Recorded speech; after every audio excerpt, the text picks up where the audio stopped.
Hi everyone, आप सभी का बहुत बहुत स्वागत है यूजीसी नेट अड्डा 24/7 पर। बहुत सारे स्टूडेंट ना जिन्होंने एग्जामिनेशन दे दिया है दिसंबर 2024 साइकिल का, अब वो थोड़ा सा कंफ्यूजन में भी हैं कि सर एक तो पहली बात आंसर की कब तक आएगी, है ना, रिजल्ट कब तक आएगा, इसी की जो भी क्वेश्चंस आ रहे हैं बस यही आ रहे हैं आपके मन में, है ना। बट एक एनटीए ने एक ऑफिशियल नोटिस भी निकाला है, वो मैं आपको दिखाना चाहता हूँ। वो किसके रिगार्डिंग है, क्या उससे हमें पता चलेगा, आपको थोड़ा सा एक जिस्ट दे देता हूं मैं उससे, है ना। अब देखो होता क्या है, जब री एग्जामिनेशन हुआ था, जून वाले की बात कर रहा हूं मैं, जून 2024 का, उससे पहले ऑफलाइन एग्जामिनेशन कंडक्ट कराया था। अब ऑफलाइन में नंबर ऑफ एप्लीकेंट जो फॉर्म भर रहे थे वो बहुत ज़्यादा थे।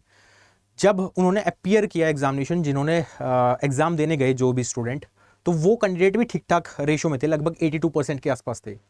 लेकिन जब री एग्जामिनेशन हुआ है ना, यानी कि ऑनलाइन शिफ्ट में जब एग्जामिनेशन हुआ है, वहां पे चेंजेस देखने को मिले थे, जो अटेंडेंस थी एकदम से ड्रास्टिकली कम हुई थी। अब जो दिसंबर का डेटा है ना, दिसंबर 2024 का, वो हमारे पास आ गया है एनटीए की ऑफिशियल वेबसाइट पर, आप जाके देख सकते हो। ये प्रेस रिलीज 30 जनवरी 2025 की है ना। इसमें आप देखोगे जो इन्होंने दो दे रखे हैं, जेई मेंस 2025 सेशन और दिसंबर यूजीसी नेट का 2024 का, ठीक है, उनका इन्होंने डेटा दे दिया है। तो इन्होंने लिखा भी हुआ है, NTA successfully conducted the UGC net examination 85 subject में, 3 जनवरी से 27 जनवरी तक आपके एग्जामिनेशन खत्म हुए थे। और जेई मेंस का भी लिखा हुआ है, ठीक है, दोनों के दोनों कंप्यूटर बेस्ड टेस्ट थे, आपको पता ही है।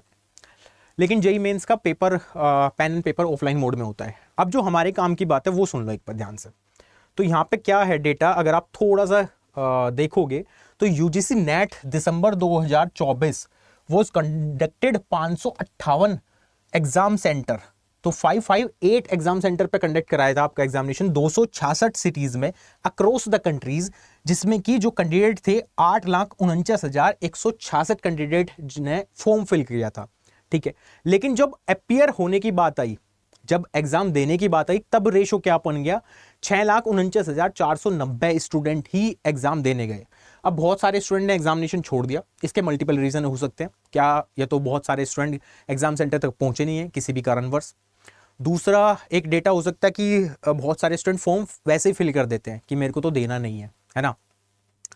नोटिफिकेशन आने के बाद तुरंत लोग भरते हैं फॉर्म, लेकिन जब देने की बारी आती है तब उनका माइंड जो है अलग तरीके से मूव करता है कि वो छोड़ देंगे कि इस बार छोड़ देते हैं, अगली बार, क्योंकि इस बार तैयारी उतनी अच्छी नहीं हो पाई है। तो इतने लोगों ने एग्जामिनेशन दिया जो अपियर किया है एग्जामिनेशन। तो ओवरऑल अटेंडेंस जो है आपकी 76.5% रही है दिसंबर 2024 की, ठीक है। अब इसका मतलब क्या है, इसका इफेक्ट क्या पड़ेगा, ये नीचे जेई मेंस का दे रखा है, ये अभी अपने काम का नहीं है ना। इन्होंने सक्सेसफुली कंडक्ट कर लिया है, तो लगभग 76% जो है अटेंडेंस, 76.5% अटेंडेंस रही है आपके दिसंबर 2024 की, जिन्होंने अपियर किया है एग्जामिनेशन। अब जून में क्या होने वाला है, देखो जून 2025 में अब जो नए स्टूडेंट है वो तो आएंगे ही आएंगे आपके साथ, है ना। अब इसमें जब इसका रिजल्ट आएगा या आंसर की आएगी, बहुत सारे ऐसे स्टूडेंट होंगे जिनका एग्जामिनेशन उतना अच्छा नहीं गया है या वो फेल कर जाएंगे, तो वो दोबारा से आपके साथ कंपीट करेंगे, सो दैट वो रिपीटर हो चुके होंगे, उन्होंने एग्जामिनेशन का फील पता चल गया होगा कैसे एग्जामिनेशन देते हैं, कौन सा क्वेश्चन छोड़ते हैं, क्या करते हैं, तो वो भी रिपीटर्स भी आपके साथ एग्जामिनेशन देंगे। तो वहां पे कॉम्पिटिशन ऑब्वियसली बढ़ने वाला है। तो आपको अब करना क्या है, जो भी नए स्टूडेंट है, फ्रेशर हैं, जिनको फर्स्ट टाइम एग्जामिनेशन देंगे, पहली बात तो जब नोटिफिकेशन आएगा उसको फिल करना फॉर्म को, और दिमाग में ये भी रखना कि मेरी जितनी भी तैयारी होगी 40%, 50%, 60%, मैं एग्जाम देने जरूर जाऊंगा, है ना। ऐसा नहीं होना चाहिए कि एग्जामिनेशन आप छोड़ दो उस दिन, है ना, खुद से ही कि मेरे को देना ही नहीं, अब वो फील नहीं आना चाहिए, एग्जाम देना ही है आपको, कितनी भी तैयारी आपकी हो, है ना। वो डजेंट मैटर, क्योंकि आपको वो पता चल जाएगा, एक्सपीरियंस मिल जाएगा कि ऑनलाइन सीबीटी मोड में एग्जामिनेशन देते कैसे हैं, टाइम को कैसे मैनेज करते हैं, पेपर 1 पेपर 2 को कैसे मैनेज करना है एग्जाम टाइम पे, पीयर प्रेशर क्या होता है वहां पे, टाइम का जो प्रेशर आएगा वो कैसे आपको हैंडल करना है।